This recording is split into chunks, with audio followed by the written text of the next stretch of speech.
Sơn Đoòng, the largest cave on our planet. This cave is so massive that it has a completely self-sustaining ecosystem with its own climate conditions. Hundreds of meters underground, the clouds you're used to seeing in the sky form inside this cave. Sơn Đoòng even has an untouched prehistoric rainforest hidden far below the surface, and a vast underground river. From transparent fish to colorful monkeys, over 250 endemic plant and animal species live in this underground world. 7 new animal species were recently discovered here and are unique to this place. Stretching 9 kilometers in length, this cave holds 38.5 million cubic meters of space, and its passages are so enormous that a 40-story skyscraper could fit inside, and its giant stalagmites are rising like towers of ancient cities. Walking inside, it's impossible not to feel as small as a tiny bug. Can a rock move on its own? Sơn Đoòng even contains phytokarst rocks, which move towards the sun like semi-living organisms. Rare cave pearls and many other unique formations are also found here.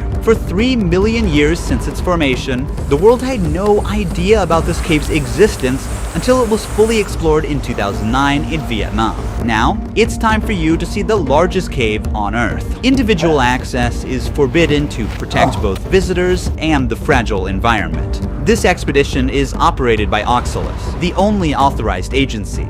To reach Sơn Đoòng, we've trekked through the jungle for 9 hours, and now we must pass through N Cave, the world's 3rd largest cave. This cave serves as a gateway to the world's largest cave. It's crucial to be fully prepared for every possibility. So before setting out on this journey, we did deep online research about Sơn Đoòng and its surrounding area to learn about everything that we would need to know. Now, we're heading towards the beach inside the cave. Over the centuries, water from nearby rivers gradually carved this place. The ceiling is 145 meters high, and the cave is 200 meters wide. During the flooding season, much of this empty space is submerged underwater. You can understand from the basket over there, the water levels rise so much that it can carry objects up to that level. With a breathtaking lake in front of us, it was impossible not to take a quick dip. At dusk, the sound of swift birds echoes in the cave. Because of their short and weak legs, these birds can't take off from the ground and must jump from a high place to fly. If they are trapped on the ground, it means death is certain for these birds. This one was unlucky and waited to die. At sunrise, we're ready for the journey to Sơn Đoòng. If we call this cave a neighborhood, then Sơn Đoòng is a massive city in comparison. We will move to the darkness now. I can't help but wonder what awaits us in Sơn Đoòng. As we walk, dozens of crickets on the ground start jumping from side to side. The ground is covered with centuries of bat guano. Above us, countless bats hang in deep sleep, but some are awake and constantly defecating on us, so it's not a good idea to look up. That's how my arm looks. We pass by formations that look like travertine. The limestone steps take us to the path that leads to Sơn Đoòng. Wow. The view here is amazing. You can see some water coming down from both sides. N Cave welcomed us for a night deep in the jungle. Now, it's time to meet Doong Cave. It's trying to come to me, you know? It's moving towards me. It knows what to leech on. Oh, it got too big.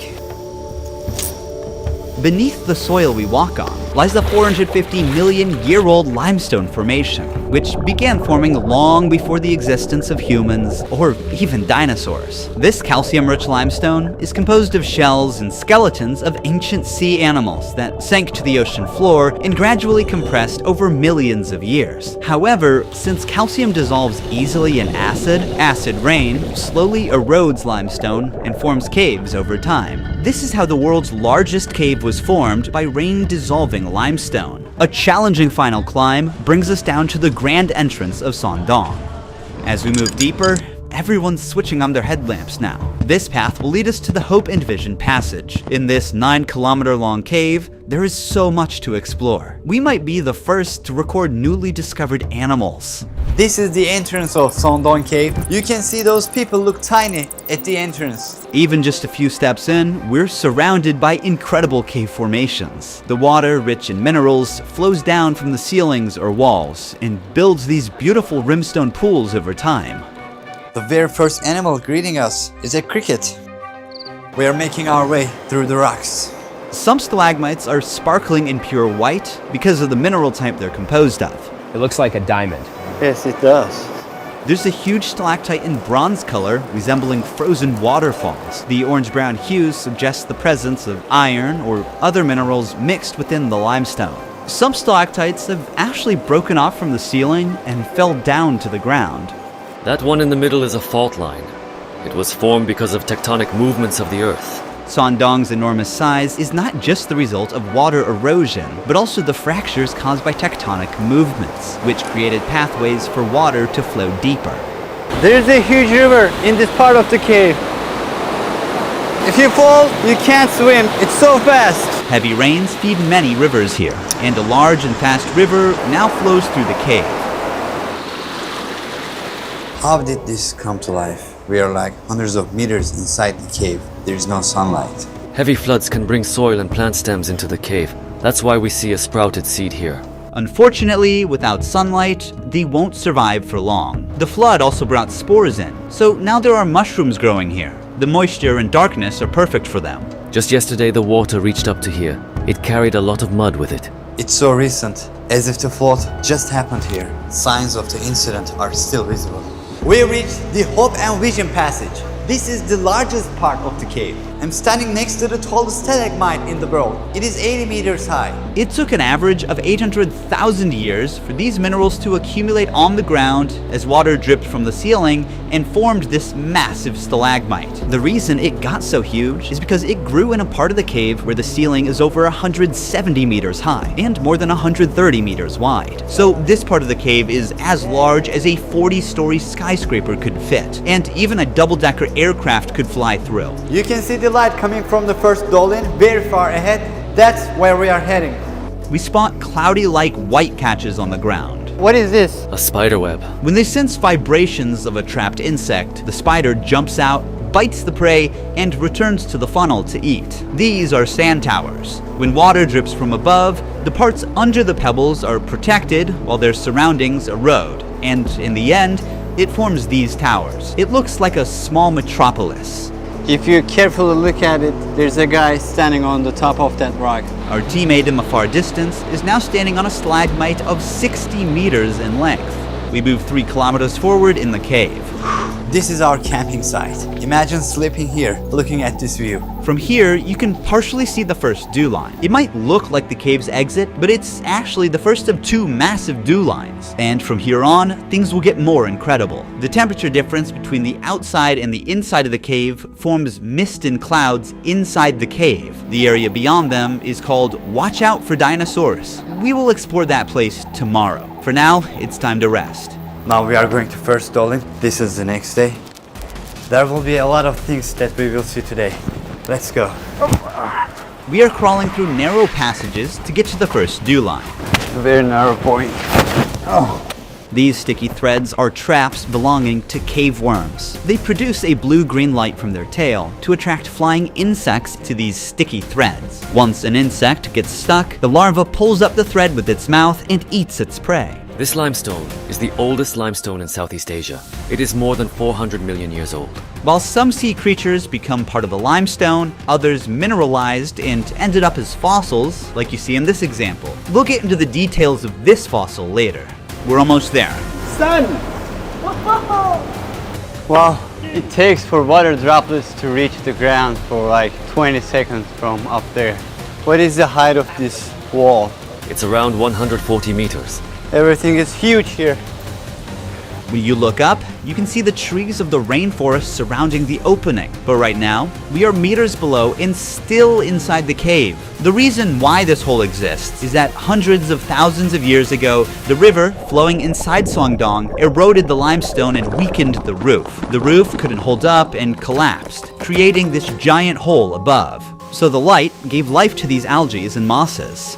In the afternoon, we'll go to Dolin number 2. It's very different. You'll see a real jungle there. But first, let's see the first of the last two incredible formations here. This is also a stalagmite, but it's a different one.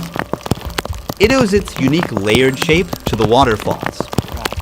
These are phytokarst formations. They are rare limestone formations shaped by the growth of algae, mosses, and microorganisms together with calcium carbonate. Since both biological and geological processes shape them, they're like partly a living and partly non-living. Here you can see the phytokarst formations moving toward the sun like a hand extending from the cave. Climbing 1 kilometer down and up in the dark, we finally reached our next destination. This is the second dolin, much bigger than the first one. This looks amazing. All of a sudden, we are in a forest, in a cave. Look here, they're so dense. The roof of the cave at this point collapsed as a result of the intersection of two main faults, forming a dew line on the surface 252 meters above where we are. The collapsed cave roof allowed sunlight to enter, giving rise to an entirely new ecosystem. Despite extreme conditions, plants and animals have managed to adapt and turn this place into a unique underground rainforest. As we move forward towards the light, the height of the plants grow. The soil makes it perfect to form a rainforest. A large portion of the soil here consists of bat guano. It is accumulated for millions of years and is highly fertile. The soil here is deep and full of small holes. There is an insect in each hole, and the insects are making traps in these holes to catch animals. This jungle is huge. The biologists have found more than 200 species of plants and almost 60 species of animals living in this area. There are some monkeys on trees. This might be the only cave where monkeys live. Most primates typically prefer trees as their habitat, and cave environments are not suitable for them. However, this extraordinary cave has become a new living space for certain species. We came across a centipede, and snakes are living in this forest as well. Sound of this forest is calming. Even the explorers who first came here in 2009 thought they'd found the exit for a moment. Remember that we are in a cave. This cave has its own rainforest. All of these trees get thinner but taller to reach the sunlight coming from above. That's why all of them are very thin, but very tall compared to their width. Certain trees reach heights of 40 to 50 meters. It's because the trees prioritize height to maximize sunlight absorption. This is the remains of a snail. Monkeys catch these snails and break them with stones, then eat them. As we move through the cave, we start coming across signs red-shinned dukes have left behind. Look, so many snails. Most of them are broken and probably eaten by a monkey. We kind of forget we're in the cave because it's so massive. This is where we are going to camp tonight. It's our fourth and final day in the cave. Today, we navigate through a water-filled passage before reaching the Great Wall of Vietnam. The stalagmites here look fascinating, almost like the work of a sculptor. A pool of water surrounds this column and fish are swimming in it. These fish have no eyes as they have adapted to live in this total darkness. Instead, their other senses got stronger over time. See how it doesn't give any reaction to the shadow of my hand or the movement? It doesn't see anything. Like the fish, this cricket is completely blind. It doesn't see me. These super rare formations are called cave pearls. They are usually 1 centimeter in diameter, but here, since they are too old, some of them are as big as a tennis ball. Just like real pearls, they form around a tiny nucleus, such as a grain of sand, with layers of minerals slowly building up over time. They need a few hundred years to be fully formed. As we push further into the cave, something unexpected catches our eyes. These are deer bones. They're estimated to be 500 years old. There is one last challenge ahead, an 80-meter high karst wall called the Great Wall of Vietnam. To reach there, we must also pass through a 600-meter long Passchendaele passage. The passage is now filled with water and is turned into a breathtaking jade green lake. It's so high that the light does not reach to very top. After the wall, the light from the exit is visible from 500 meters away. We've explored the world's largest cave from one end to the other, yet on the fourth day of the exploration, one mystery still remains. Which ancient creature the fossil we saw in Sơn Đoòng belongs to? I'm opening Opera browser and quickly navigating to the cave's website to check the related article. Here we'll find the same fossil's image and its description. I'm gonna press Command/ or Control/ to open Aria. It's a built-in AI tool. Let's ask it to highlight the key points in this article. The article mentions two different coral fossils but doesn't specify which image belongs to which creature. Luckily, Aria has image recognition feature. I'm gonna upload the image and ask again. Okay. It identifies the fossil we saw as Tetracorolia. Let's check for more information on this sea creature. First, I'm using the Tab Islands feature to effortlessly group tabs by topic and save space. I can expand or collapse them as needed.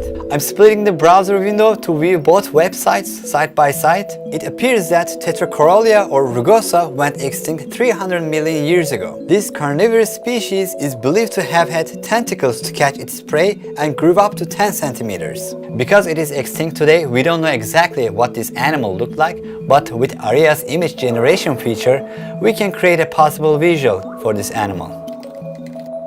Here's an illustration of a living Tetracorolia drawn as a colony with tentacles. By the way, tab traces feature, as you can see here, help us see our recent visited tabs by darkening the underscore. The darker the underline, the more recently the tab was visited. Using Opera Smart Tools, I believe that we identified which creature this fossil belongs to. Opera also enhances workflow with a floating music player and customizable themes with many other features. Download Opera now from the link in the description box or pinned comment to take your browsing experience to the next level. Thank you for watching. See you in the next one. Ruhi Chenet was here.